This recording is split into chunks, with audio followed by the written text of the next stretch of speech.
Hello everybody. आप देख सकते हैं मैं इकोनॉमिक्स पढ़ रहा था, तो इसी इकोनॉमिक्स से मुझे एक बेहतरीन टॉपिक याद आया जो आपके साथ सोच रहा हूँ डिस्कस कर लिया जाए। सबके जेब की बात है और जेब के साथ साथ बहुत बड़ा इशू है देश का इस वक्त पेट्रोल। और पेट्रोल आप जानते हो कितना महंगा हो चुका है। दिल्ली मुंबई में तो 95 क्रॉस कर गया है। आने वाले एक हफ्ते में आप देखिएगा, होली के बाद की बात बता रहा हूँ, मेरा एजप्शन है 100 क्रॉस कर जाएगा। होली तक आपको इतनी छूट सरकार दे रही है कि 97 95 में आपके साथ खेल रही है। अब देखिए ये 95 98 जो पहुंच रहा है 100 पहुंचेगा, हो सकता है 100 से ज़्यादा पहुंच जाए, 110 120, कोई कुछ नहीं कहा जा सकता। ये इतना पहुंच कैसे रहा है? सबसे बड़ा सवाल ये उठता है कि पहुंच कैसे रहा है, कैसे सरकार अपनी मर्जी से टैक्स लगा रही है, अपनी मर्जी से रेट बढ़ा दे रही है, क्या हो क्या रहा है। इस पर एक अलग सी वीडियो मैंने बनाई थी कि why the petrol prices is on hike. वो देखिएगा, लिंक डिस्क्रिप्शन में आपको दे दिया जाएगा। आज मैं आपको समझाऊंगा कि अगर इस पेट्रोल डीजल वाले मामले को जीएसटी में इंक्लूड किया जाए तो क्या परिवर्तन आएंगे। अब आप कहेंगे सर ऐसे ही इतना टैक्स लग रहा है, आप कह रहे हैं जीएसटी लगा दो, हम तो मर जाएंगे। मतलब टैक्स इतना लगेगा हम कहीं के नहीं बचेंगे। मगर आप घबराइए मत, मैं कॉस्ट, प्रोडक्शन कॉस्ट जो कट हो रही है उसके साथ साथ वो जब एक्सपोर्ट होकर इंपोर्ट होकर हमारे देश में आएगा या किसी देश से किसी देश में जाएगा, उसके बाद उस पर इंडिया में आ रहा है, उस पर जीएसटी लगेगा इंडिया का, तो कॉस्ट बढ़ेगी नहीं, कॉस्ट कम होगी। अभी समझाता हूँ कैसे कम होगी, हाउ इट वर्क्स। देखिए एक संस्था है जिसे हम कहते हैं ओपेक। क्या कहते हैं? ओपेक। और एक है ओपेक प्लस। ओपेक संस्था इंटरनेशनल संस्था है, उसमें वो कंट्रीज आते हैं जो इस वक्त ऑयल और पेट्रोलियम से डील कर रहे हैं। They are the big dealers, they are the big producers, vast producers of oil and petroleum. वो कंट्रीज आते हैं। ओपेक जैसी संस्था को लीड करता है सऊदी अरबिया, और ओपेक प्लस जैसी संस्था को लीड करता है रशिया। और इस दोनों के पास इस वक्त अच्छा खासा पेट्रोल है।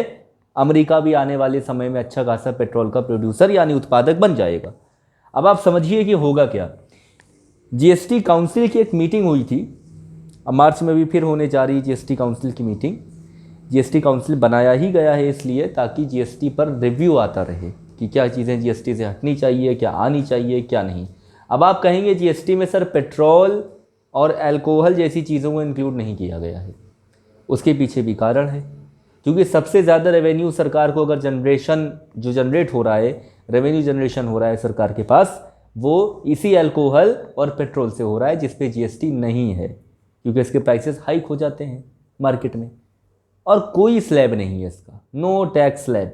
जब कोई टैक्स स्लैब ही नहीं है तो आप उस टैक्स स्लैब के अंदर रखकर इसको नाप तोल नहीं सकते, इसकी लिमिटेशन तय नहीं कर सकते आप।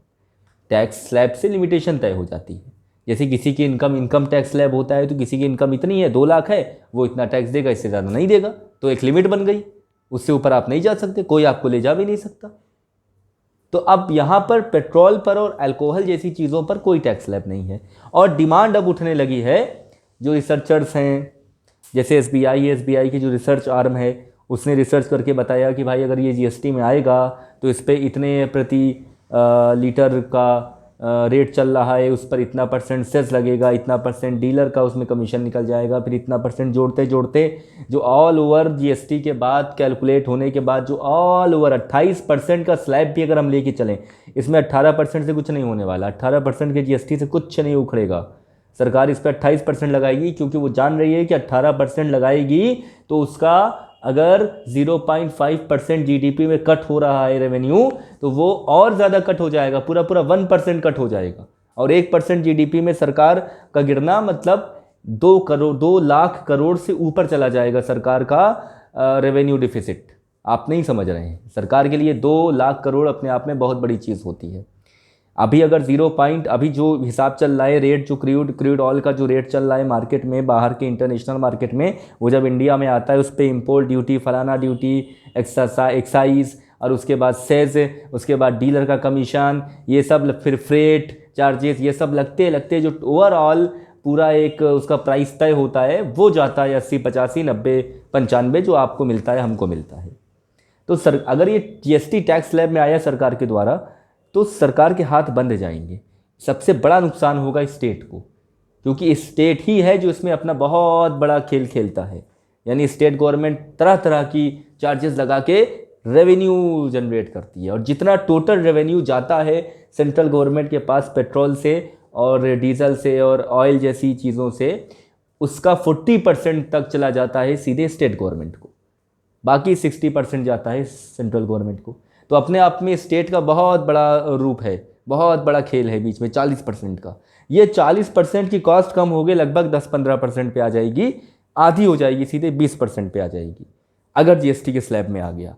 सारी कॉस्ट आप कैलकुलेट करते हुए चलिए, 28% जीएसटी के स्लैब को भी रखिए। अभी मार्च में काउंसिल की मीटिंग होने जा रही है, उसमें हो सकता है इस पर मोहर लग जाए, क्योंकि जनता की तरफ से ये डिमांड उठ रही है, रिसर्चर्स की तरफ से ये डिमांड उठ रही है, और अच्छे अच्छे इंस्टीट्यूट की तरफ से डिमांड उठ रही है कि भाई इसको इंडिया के जीएसटी टैक्स स्लैब में लाया जाए। अभी तक नहीं था। आपको जानकारी के लिए बता दूं कि अभी तक पेट्रोल, डीजल, अल्कोहल जैसी चीज़ें जीएसटी स्लैब में नहीं था। अब ये जो नहीं था उसके पीछे भी कारण था, वो था रेवेन्यू जनरेशन। अब सरकार की रेवेन्यू जनरेशन कम हो जाएगी, और सरकार क्यों जीएसटी में लाएगी, उसके पीछे भी कारण है। क्योंकि बाहर की जो कंट्रीज़ हैं, यानी जो रशिया है, सऊदी अरबिया है, ये सब डिमांड क्या कर रहे हैं कि प्रोडक्शन कट किया जाए। अब प्रोडक्शन कट मतलब आप समझ ही गए, सीधे सी बात, प्रोडक्शन कट मतलब कम होना, ख़त्म होना। प्रोडक्शन ख़त्म तो नहीं होगा, कम हो जाएगा। मगर आप सोचिए क्या भारत में डिमांड कम हो जाएगी? नहीं, supply will be less than the demand. So how it will be improvised by the government, how that problem will be tackled by the government. Government उस सिचुएशन से कैसे लड़ेगी जब बाहर से आने वाला क्रूड ऑयल कम आएगा भारत में, मगर भारत में ज़रूरत पड़ेगी पेट्रोल की उतनी ही जितनी पड़ती है, डीजल की उतनी जितनी पड़ती है। तो सरकार यहाँ पर भी उसका दाम तय करेगी, फिक्स करेगी, ताकि उधर से जो क्रूड ऑयल आ रहा है वो इंडिया में आने के बाद उसका एक जीएसटी टैक्स स्लैब हो, और उसके अंतर्गत आने के बाद उसका प्राइस कंट्रोल हो सके। प्राइस कंट्रोल करने के लिए जीएसटी स्लैब के अंदर लाया जा रहा है। अगर प्राइस कंट्रोल ना करना होता जैसे अभी है, तो आप इसका प्राइस बढ़ते हुए देख सकते थे। एक कुछ भी हो जाए, प्राइस का कोई गारंटी अभी नहीं है। आप देख रहे हैं 5-10 रुपये बढ़ते बढ़ते, 2-2, 3-3 रुपये बढ़ते बढ़ते, कुछ भी हो सकता है। आप 2 रुपये बढ़ते हुए देखते हो सकता है किसी दिन सुनोगे 10 रुपये बढ़ गया। वो तो सरकार की पॉलिसी है, वो तो सरकार आपको तरह तरह की इन्फॉर्मेशन गैदर करके बता देगी कि ये हुआ, इस वजह से हमने बढ़ा दिया। मगर अगर ये टैक्स स्लैब के अंदर आता है तो उधर प्रोडक्शन कट भी होता है, तो सरकार इधर उसको उस प्राइस को कंट्रोल करके रखेगी। तो आप समझिए सप्लाई डिमांड का पूरा इकोनॉमिक्स का खेल है। तो आप मार्च का इंतज़ार करिए, मार्च मतलब अभी मार्च चल ही रहा है, और इस मार्च के बाद का इंतज़ार करिए जब जीएसटी की मीटिंग हो जाएगी और कोई उस पर फैसला या डिसीज़न लिया जाएगा। फ़िलहाल ये गेम जो है वो एसबीआई की रिसर्च आर्म के हैंड में है, वो अभी इस पर रिसर्च कर रहे हैं। अभी इसको फाइनल रिपोर्ट जाएगी जीएसटी काउंसिल को, उसके बाद जीएसटी काउंसिल कोई फैसला लेगा। फाइनेंस मिनिस्ट्री भी इस पर वॉच बनाई हुई है अपनी। तो आप हो सकता है आने वाले 1-2 महीने में आपको ये सूचना मिले, पेट्रोल डीजल जैसी चीज़ें आ गई हैं किसमें 28% के टैक्स स्लैब में। उससे कम का आप सोचिए भी मत। 18% वाला ये प्रोडक्ट है भी नहीं, इसमें कोई फ़ायदा सरकार को नहीं होगा। सरकार को फ़ायदा नहीं होगा तो सरकार आपके लिए टैक्स स्लैब क्यों बनाएगी? अपने लिए तो बनाती नहीं है। तो सीधी सी बात है कि इसमें आपकी भी जेब पे थोड़ा असर पड़ेगा, यानी आपकी जेब ढीली होगी, यानी आपकी जेब थोड़ी सी पैसे बचेंगे आपकी जेब में, और सरकार का थोड़ा सा रेवेन्यू जनरेशन कम होगा, जीडीपी का 0.5%, उससे ज़्यादा कुछ नहीं। आप ऐसे कह सकते हैं सीधे शब्दों में कि 1 लाख करोड़ रुपए तक सरकार का रेवेन्यू कम हो जाएगा। तो देखते हैं आगे कि क्या होता है। एक अच्छा टॉपिक था, इसको याद रखिएगा, सारे टर्म्स को, सारी टर्मिनोलॉजीज़ को। हो सकता है एग्ज़ाम से पूछ लिया जाए, हो सकता है जीएसटी काउंसिल की मीटिंग में कोई अच्छा फैसला आए। तो इंतज़ार करिए, हम भी इंतज़ार करते हैं। फिर मिलेंगे एक नई वीडियो में आपसे, तब तक के लिए शब्बा खैर, गुड नाइट, नमस्कार। देखते रहिए और बनाते रहिए एक रीच हमारी अपनी, जुड़े रहिए हमसे, कनेक्टिविटी बनाइए। आपको ऐसे ही नए टॉपिक्स मिलते रहेंगे। सब्सक्राइब करिए, शेयर करिए एंड कमेंट प्लीज़।